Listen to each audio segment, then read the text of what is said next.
Is artificial intelligence going to take over some of our ministry work for us? Is it even going to maybe write a sermon for you?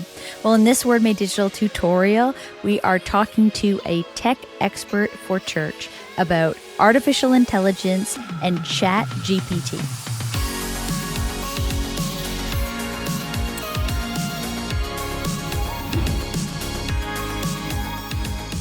Hello, my friends. Welcome to Word Made Digital Tutorials. I'm Joanna LaFleur, and we are talking about AI and Chat GPT today.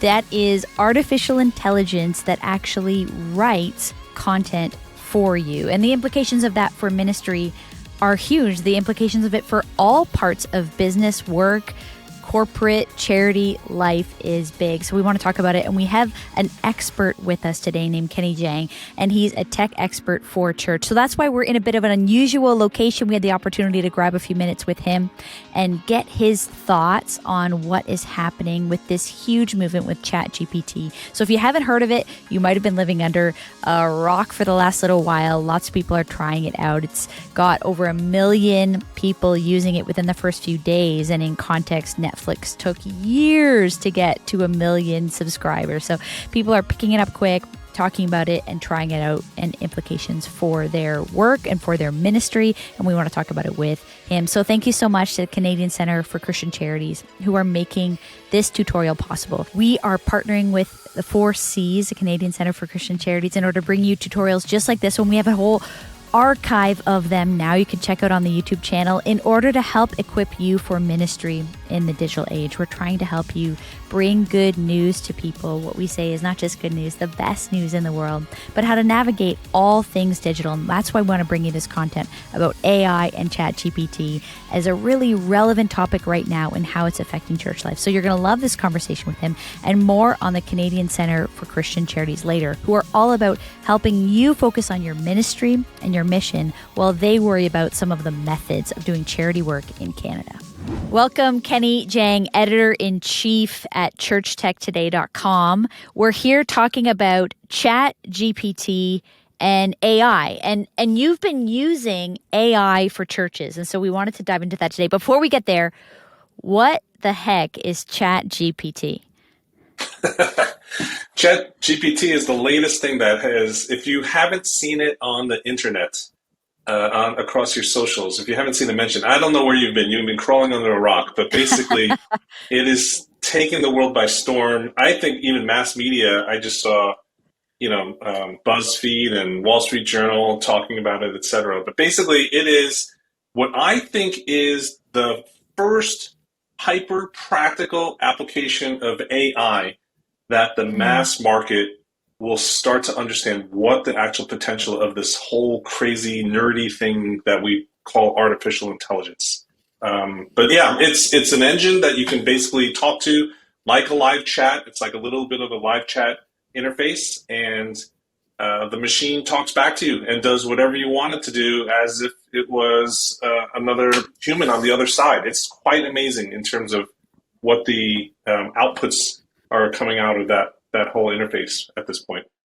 Yeah, and so people are saying, write me a Christmas song in the style of Beyonce, or people are saying, give me 10 ideas for content posts for parents of young kids, and it'll spit out 10 ideas of what to write about. But tell me about how you're using it, because we want to talk about just some clear ideas from someone who's actually tried it. What are the implications, or what could people do in ministry and a church charity context?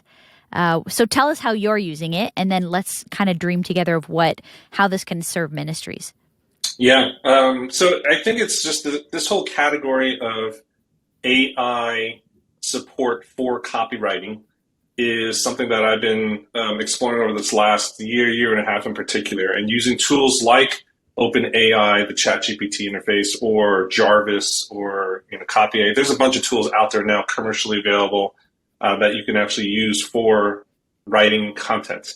I think the thing that Chat GPT has popularized really is that you actually can use your own natural language. You don't need to be a programmer. You don't need to be a coder. You can just type out questions as if you're talking to somebody else in a conversation, and then it responds. And then the bot remembers everything that's going on in that dialogue, that thread. So think of it literally like a texting thread. It recalls and understands the context of the conversation you had, so that you could actually come back and forth and iterate on the content that you're writing. So I just basically helped structure and write a family Christmas worship service guide for a church. And so we started the conversation with what is in a typical worship service that a family would actually lead for their own individual family members and maybe some friends at their home and not at the church. That was literally the first question I asked. And it came back with a bunch of different elements. And then I asked some questions about each one of them.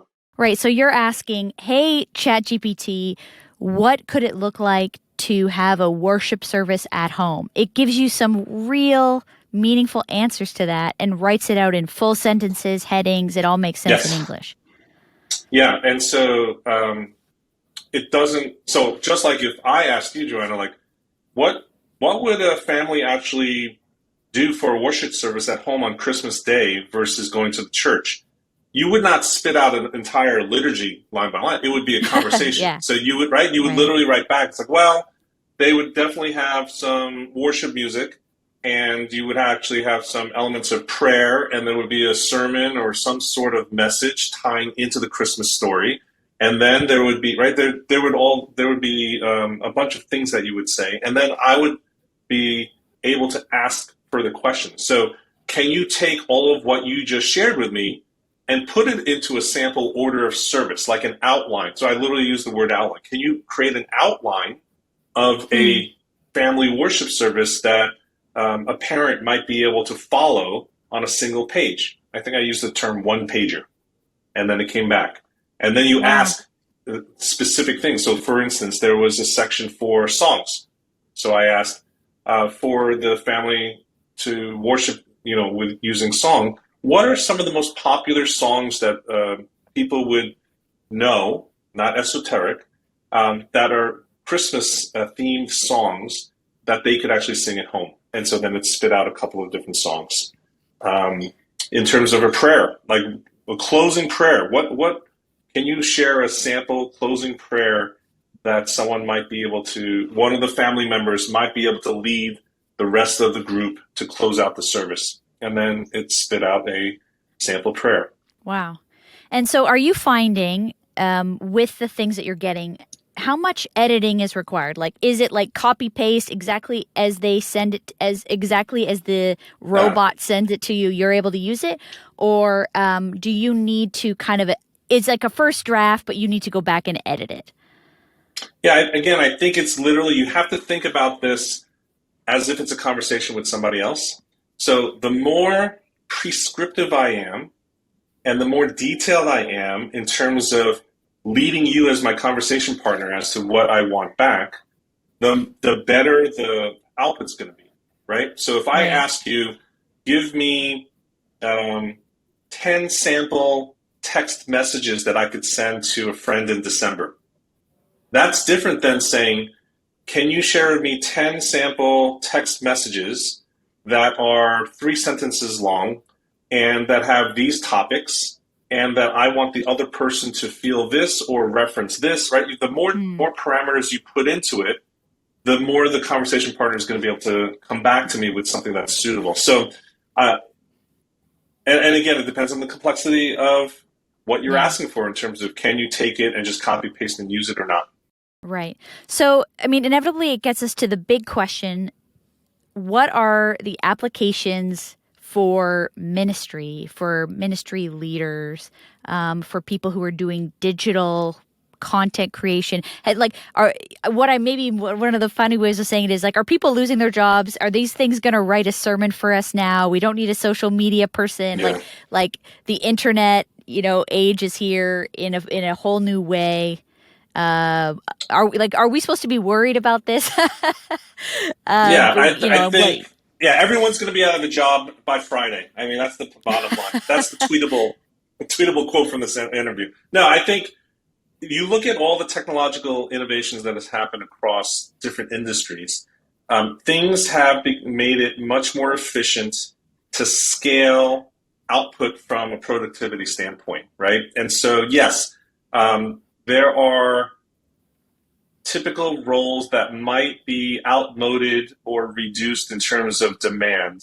However, there's going to be, I think, other things that are going to pop up. For example, I do think a new category of job title is going to be someone that's an I don't know, wrangler, an AI, machine engineer or something like that. Hmm. So a prompt engineer, someone who actually understands the machine and knows how the buttons and levers to push to get what you want out of that, right?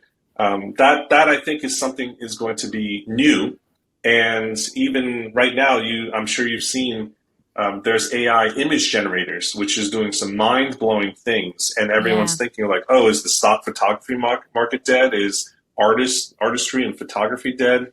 And the answer is no. I think that you are going to see shifts in how people use those assets and commoditization of many things, but also there's going to be things that open up, and specialization is going to open up opportunities for people. Yeah, it's a shift, but it's not an end. I think one of the things around even communication theory, just as an example, new technology doesn't eliminate previous; it changes its form. So, for Yeah, example, everyone said this is way back. Everyone said television coming is going to kill the radio. Well, radio still exists today. How we use it yeah, has changed, but it is still a part of our lives. Maybe at the yes. very least when we drive in the car or something. And so some practical, ways that churches can use it. Let's go there.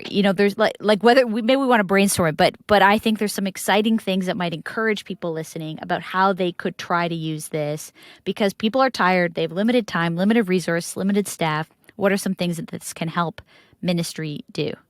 Yeah, I mean, the immediate first step, I think, this next chapter, hopefully in this next year ahead, hopefully we'll have social content that actually is a little bit more thoughtful and that has a little Mm, bit more weight to it. So instead of just throwaway disposable posts that does nothing but hold our attention for the scroll just for a couple more seconds and then we scroll by because it's meaningless, to things that actually might be meaningful. For example, for another project, I wrote some devotionals.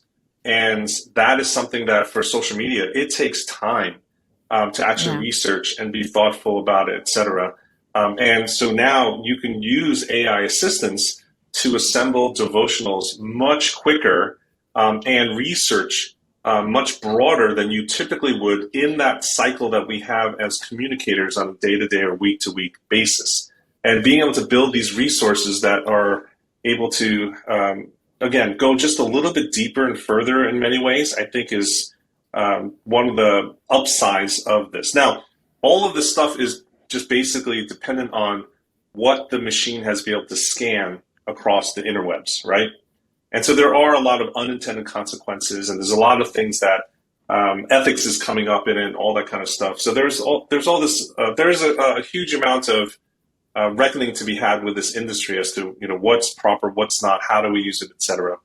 But for the most part, I think again, there's ethical uses of it. There's fantastic opportunities for the church in particular to be able to create content that has a little bit more guts to it, a little bit more meat, Mm, so that you can actually do that. Repurposing content. And so devotional is one. Repurposing content is another one. You can actually take your sermon message and have it repurpose that content in different ways, right? So just mm, like a conversation, if I gave you a chunk of my sermon message this week and said, Joanna, can you help me um, maybe come up with a couple of questions that would resonate with the message and aligns with the message, the core message that I was giving? If I gave you a chunk of one significant points of the sermon, then you probably could, right? Well, the AI machine could help with that as well, drawing upon the vast content that it has already scanned in terms of sermons and theological content that's already out there, made available on the web. Yeah. Now, what I appreciate about you and your educational background, you have both this business background and you also have the theology background. So maybe my last question would be thinking like the theologian or thinking like a pastor, if we could use that word. I know you're not a pastor now. Is there any word of caution you would have about that? When I'm thinking about, a robot writing a devotional, is there anything from a thoughtful perspective on what we should not be afraid of or what we should be cautious of? Yeah, I think at the end of the day, it's are you looking at these tools to just basically do your job and your work, or are you looking at them as support and assistance? So, for example, back to that devotional, are you looking at this just to write the devotional so that you just copy paste? It's not an easy, it's not like a easy button, but are you looking at it as support materials like a commentary, right? A commentary is a printed thing that basically is someone else has done some thought work for you in advance, and that the technology is paper or digital, right? Or digital record. Are you treating it that way, where it helps give you inspiration and direction? It's soundboards, all that kind of stuff. So I think that's where it comes down to. It's like, there's no easy shortcut in life. You have to roll up your sleeves and do the work yourself. And again, all this stuff are just a little bit more acceleration in terms of what you're able to accomplish in many of the things that you typically would do as a pastor. Yeah. Kenny, as always, insightful, relevant, current.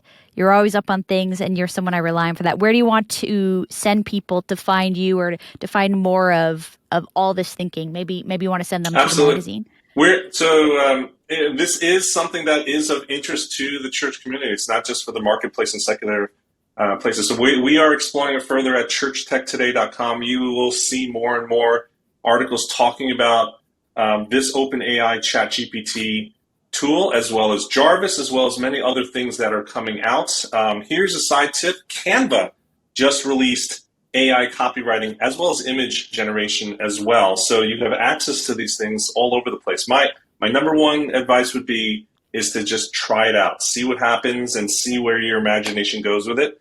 But we'll be covering more and more, I can guarantee, in the next year or two on churchtechtoday.com. And I'd love to have conversations with people, see what's working, because the only way to learn is to learn together. And so this is one of the places where I invite everybody to share what's working for you, what's not, how you're responding, resonating with this, and let's see what this AI brings to the church.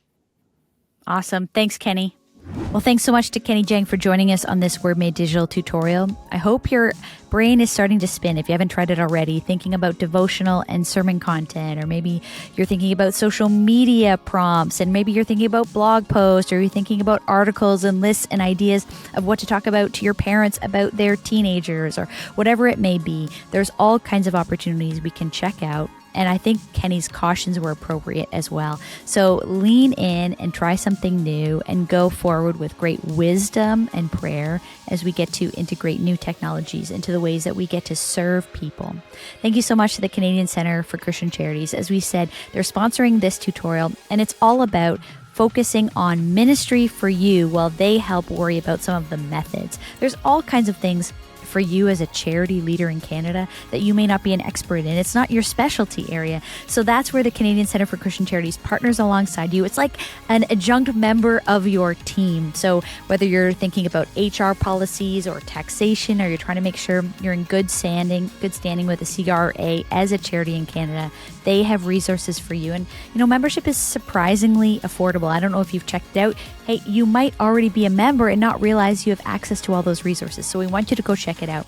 And also, of course, we have all kinds of free resources we want to point you to directly. For example, there is a free webinar right now that's all about how to keep and maintain your charitable status in Canada. It might be something you never think about, and that's the point. The 4Cs wants to worry about that for you. So you can go to cccc.org/free. cccc.org/free. We'll link it down in the show notes, and that's going to enable you to be empowered to make sure that you're focused on ministry while they help you worry about the methods. Thanks so much for joining us for this Word Made Digital tutorial. We'll see you on the next one.